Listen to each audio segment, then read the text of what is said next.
इस वीडियो में डिस्कस करेंगे इनकम टैक्स रिटर्न प्रोसेसिंग से जुड़े हुए कुछ इंपॉर्टेंट अपडेट, कुछ इंपॉर्टेंट इनकम टैक्स की जजमेंट है और इनकम टैक्स पोर्टल की वर्किंग के बारे में भी डिस्कस करेंगे। तो आप इस वीडियो को अंत तक जरूर देखें। CA Satbir Singh YouTube channel पे आपका स्वागत है। इनकम टैक्स की कंप्लायंस करना दिन ब दिन मुश्किल होता जा रहा है क्योंकि इनकम टैक्स बदल रहा है, इसलिए आप हमारे यूट्यूब चैनल को सब्सक्राइब कर लें ताकि आपको रेगुलर अपडेट मिलते रहें। आप हमें व्हाट्सएप चैनल और Telegram channel CA Satbir Singh tax hill पे भी सब्सक्राइब कर लें। लिंक वीडियो के डिस्क्रिप्शन में भी दिया गया है, कमेंट में पिन किया गया है ताकि आपको इनकम टैक्स के रेगुलर अपडेट आपके मोबाइल पे ही मिलते रहें। क्या इनकम टैक्स रिटर्न को रिवाइज करने से रिफंड जल्दी आ जाता है? दोस्तों, कुछ केसेस में देखा गया है कि जिन टैक्स पेयर ने रिटर्न को रिवाइज कर दिया है उनकी रिटर्न जल्दी प्रोसेस हो गई है, रिफंड भी आ गया है। लेकिन हर केस में इसकी कोई गारंटी नहीं है कि यदि आप रिटर्न को रिवाइज कर देते हैं तो आपकी रिटर्न जल्दी प्रोसेस हो जाएगी। दोस्तों, एक सब्सक्राइबर का क्वेश्चन आया है कि उसे इनकम टैक्स की रिटर्न में डिमांड आई थी जिसको उसने पे कर दिया है, लेकिन पेमेंट करते हुए उसने self assessment tax code use कर लिया 300। तो क्या उसकी आउटस्टैंडिंग डिमांड क्लियर हो जाएगी? जी नहीं दोस्तों, यहाँ पे यदि आपको अपनी आउटस्टैंडिंग डिमांड को पे करना होता है तो कोड आपको 400 यूज़ करना होता है। सेल्फ असेसमेंट टैक्स यदि आपने पे किया है तो आपकी डिमांड क्लियर नहीं होगी। तो यदि आपको सिर्फ 7 दिन ही हुए हैं तो आप ऑनलाइन करेक्शन कर सकते हैं, माइनर कोड को चेंज कर सकते हैं। लेकिन यदि 7 दिन से ज़्यादा का टाइम हो गया है तो अब आपको अपने इनकम टैक्स ऑफिसर को कांटेक्ट करना है कि वो जो चलान में कोड है 300 के बजाय 400 कर दें। तो इसकी जो पावर है वो असेसिंग ऑफिसर के पास होती है, वही ये करेक्शन कर पाएगा। तो जब ये करेक्शन हो जाएगी उसके बाद ही आपकी जो आउटस्टैंडिंग डिमांड है वो क्लियर होगी। दोस्तों, ऑडिटेड इनकम टैक्स रिटर्न को फाइल करने की लास्ट डेट 31 अक्टूबर है, लेकिन इनकम टैक्स की वेबसाइट काम नहीं कर रही है। तो आपको स्क्रीनशॉट लेके हेल्प डेस्क पे ज़रूर भेजना है और कोशिश करें कि जल्द से जल्द अपनी ITR फाइल करें। जैसे ही वेबसाइट काम करना स्टार्ट करती है लास्ट डेट की वेट ना करें, उसके इसमें आपको पेनल्टी और इंटरेस्ट पे करना पड़ सकता है यदि आप टाइमली रिटर्न नहीं फाइल कर पाए। दोस्तों, इनकम टैक्स की वेबसाइट पे बहुत से टैक्स पेयर अपना प्रोफाइल भी अपडेट नहीं कर पा रहे हैं, जैसे कि अपना address, email ID, mobile number extra. तो ये आप इंश्योर करें कि ये डिटेल आप पहले ही अपडेट करके रखें, क्योंकि आज के टाइम में जो OTP आता है वो आपके register mobile number, email ID पे आता है, या फिर आपने जो बैंक अकाउंट वैलिडेट किया हुआ है उससे जो मोबाइल नंबर लिंक किया है। तो आप इंश्योर करें कि आप अपने बैंक अकाउंट को भी ऐड कर लें, उसे भी आपको अब OTP के साथ ही वेरीफाई करना होता है, अदरवाइज़ आपका इनकम टैक्स का रिफंड नहीं आता है। तो ये काम आप पहले ही करके रख लें, क्योंकि नॉर्मली देखा गया है कि इनकम टैक्स की वेबसाइट लास्ट डेट पे काम नहीं कर पाती है। दोस्तों, इनकम टैक्स के पोर्टल से AIS और TIS भी डाउनलोड नहीं हो पा रहे हैं। तो आप इंश्योर करें कि जैसे ही वेबसाइट काम करना स्टार्ट करती है तो आप ये डॉक्यूमेंट पहले ही डाउनलोड करके रख लें, लास्ट डेट की वेट ना करें। और इसके लिए आप इनकम टैक्स के पोर्टल पर ग्रीवेंस जरूर लॉन्च करें। दोस्तों, जिन टैक्स पेयर ने टैक्स ऑडिट करवाया है उनके लिए लास्ट डेट रिटर्न को फाइल करने की 31 अक्टूबर है, लेकिन यदि वो ओल्ड रजीम को ऑप्ट करना चाहते हैं तो उस केस में उन्हें फॉर्म 10IEA फाइल करना होगा इनकम टैक्स के पोर्टल पे, उसके बाद ही वो ओल्ड रजीम को ऑप्ट कर सकते हैं। तो आपको इंश्योर करना है कि 31 अक्टूबर से पहले आप ये फॉर्म फाइल कर दें इनकम टैक्स के पोर्टल पे, और उसके बाद ही आप अपनी इनकम टैक्स के रिटर्न में ओल्ड टैक्स रजीम को ऑप्ट कर सकते हैं, यानी कि जो डिडक्शंस हैं वो क्लेम कर सकते हैं, या फिर होम लोन पे जो आप इंटरेस्ट पे करते हैं उसका बेनिफिट ले सकते हैं। तो आप इंश्योर करें कि फॉर्म पहले ही फिल कर दें ताकि आपको लास्ट मोमेंट पे कोई प्रॉब्लम ना आए ITR को फाइल करते हुए।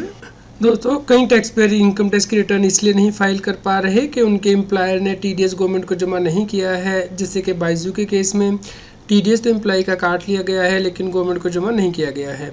दोस्तों, इस केस में हाई कोर्ट की बहुत सी जजमेंट हैं जो कि ये कहती हैं कि यदि एम्प्लॉयर TDS जमा नहीं करता है गवर्नमेंट को तो वो टैक्स एम्प्लॉय से डिमांड नहीं किया जा सकता है। तो आप इसके लिए अपनी इनकम टैक्स रिटर्न को होल्ड ना करें। आपका जो भी TDS कटा है आप अपनी सैलरी स्लिप से नोट करके और उसे अपनी इनकम टैक्स रिटर्न में क्लेम कर सकते हैं, और इसके लिए डिमांड नहीं निकाली जा सकती इनकम टैक्स डिपार्टमेंट के द्वारा, क्योंकि TDS काट के उसको जमा कराने की रिस्पॉन्सिबिलिटी एम्प्लॉयर की होती है। तो यदि कोई एक्शन लेना है इनकम टैक्स डिपार्टमेंट को तो एम्प्लॉयर के अगेंस्ट ही लिया जा सकता है, एम्प्लॉय को परेशान नहीं किया जा सकता है इस केस में। यदि कोई व्यक्ति अपनी वाइफ और बच्चों के नाम से कोई प्रॉपर्टी खरीदता है लेकिन उसके लिए जो सोर्सेज हैं वो एक्सप्लेन नहीं कर पाता है, अनअकाउंटेड अमाउंट से ये प्रॉपर्टी खरीदी गई है, तो इसे बेनामी प्रॉपर्टी माना जाएगा और इसे अटैच किया जा सकता है इनकम टैक्स डिपार्टमेंट के द्वारा। इसके लिए अपील ट्रिब्यूनल के द्वारा इंपॉर्टेंट डिसीजन दिया गया है, जहाँ पे कि व्यक्ति एग्रीकल्चर डिपार्टमेंट में काम कर रहा था और उसने अपने 2 बेटे और वाइफ के नाम से प्रॉपर्टी खरीद ली थी।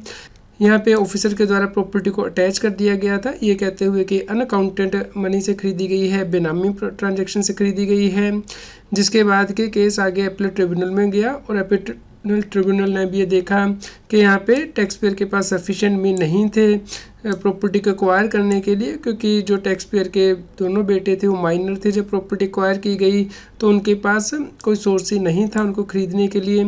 इस प्रकार जो प्रॉपर्टी खरीदी गई है वो फ्यूचर बेनिफिट के लिए खरीदी गई है व्यक्ति के, और यहाँ पे जो व्यक्ति है वो उनका फादर था। इस प्रकार जो प्रॉपर्टी वो अटैच की जा सकती है बेनामी ट्रांजेक्शन प्रॉपर्टी एक्ट के अंतर्गत। दोस्तों, इनकम टैक्स अपील ट्रिब्यूनल के द्वारा बहुत इंपॉर्टेंट डिसीजन दिया गया है। CIT अपील के पास टैक्स पेयर ने अपील फाइल की थी और वहाँ पे ईमेल आईडी मेंशन कर दिया था कि उसे कोई भी नोटिस ईमेल पे ना भेजा जाए, लेकिन फिर भी CIT अपील के द्वारा सभी नोटिस ईमेल आईडी पे ही भेजे गए थे। तो यहाँ पे इनकम टैक्स अपील ट्रिब्यूनल ने देखा कि इसी वजह से अपीयर नहीं हो पाया है कि उसे नोटिस ईमेल पे भेजे गए थे, इसलिए उसे एक और अपॉर्चुनिटी दी जाए हियरिंग की।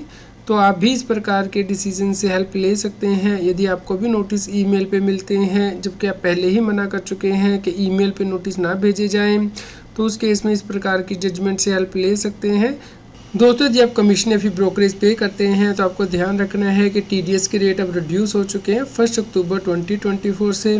पहले जहाँ पे 5% TDS करता था कमीशन और ब्रोकरेज पे, अब 2% TDS ही कटेगा 1 अक्टूबर 2024 से। दोस्तों, 20 अक्टूबर 2024 को 1,15,000 से ज़्यादा रिटर्नें प्रोसेस हुई हैं और टोटल 7,44,00,000 रिटर्नें प्रोसेस हो चुकी हैं। यदि आप पिछले 61 दिनों का डेटा देखते हैं तो 2,50,00,000 रिटर्नें प्रोसेस हुई हैं। एवरेज नंबर ऑफ ITR 4,10,000 हर रोज़ प्रोसेस हो रही हैं। टोटल ITR वेरीफाई हो चुकी हैं 7,79,00,000, जिसमें से 7,44,00,000 प्रोसेस हुई हैं। तो 35,00,000 रिटर्नें ऐसी हैं जो कि प्रोसेसिंग के लिए पेंडिंग है। 20 अक्टूबर तक 7,93,00,000 रिटर्नें फाइल हुई हैं, जिसमें से 7,79,00,000 रिटर्नें वेरीफाई हुई हैं, 7,44,00,000 प्रोसेस हुई हैं। तो यहाँ पे 95% रिटर्नें प्रोसेस हो चुकी हैं, 5% रिटर्नें ही पेंडिंग है प्रोसेसिंग के लिए। यहाँ पे आपको इंश्योर करना है कि जैसे ही आप रिटर्न फाइल कर देते हैं उसके 30 दिन के अंदर उसे वेरीफाई कर दें, अदरवाइज़ ये माना जाएगा कि आपने जिस दिन रिटर्न को वेरीफाई किया है उसी दिन उसे फाइल किया है, तो उसके इसमें लेट फीस और इंटरेस्ट लग सकता है। उम्मीद करते हैं आपके लिए न्यूज़ यूज़फुल रही होगी। कृपया लाइक करें और शेयर करें ताकि सभी लोगों तक ये जानकारी पहुंच पाए। यदि आपका कोई क्वेश्चन हो तो आप हमें कमेंट करके ज़रूर बताएं। इनकम टैक्स की और अधिक जानकारी के लिए आप CS Satbir Singh YouTube channel पर जाके प्लेलिस्ट में जाके टॉपिक वाइज प्लेलिस्ट देख सकते हैं कि इनकम टैक्स में कौन से नए बदलाव हो रहे हैं, जैसे कि इनकम टैक्स अपडेट के अंतर्गत या फिर डायरेक्ट टैक्स कोड के अंतर्गत। रेगुलर टैक्स अपडेट के लिए इस चैनल को सब्सक्राइब करें। आप हमें Telegram app CS Satbir Singh Taxhill पर ज्वाइन कर सकते हैं ताकि आप GST और इनकम टैक्स के रेगुलर अपडेट अपने मोबाइल पर ही प्राप्त कर सकें।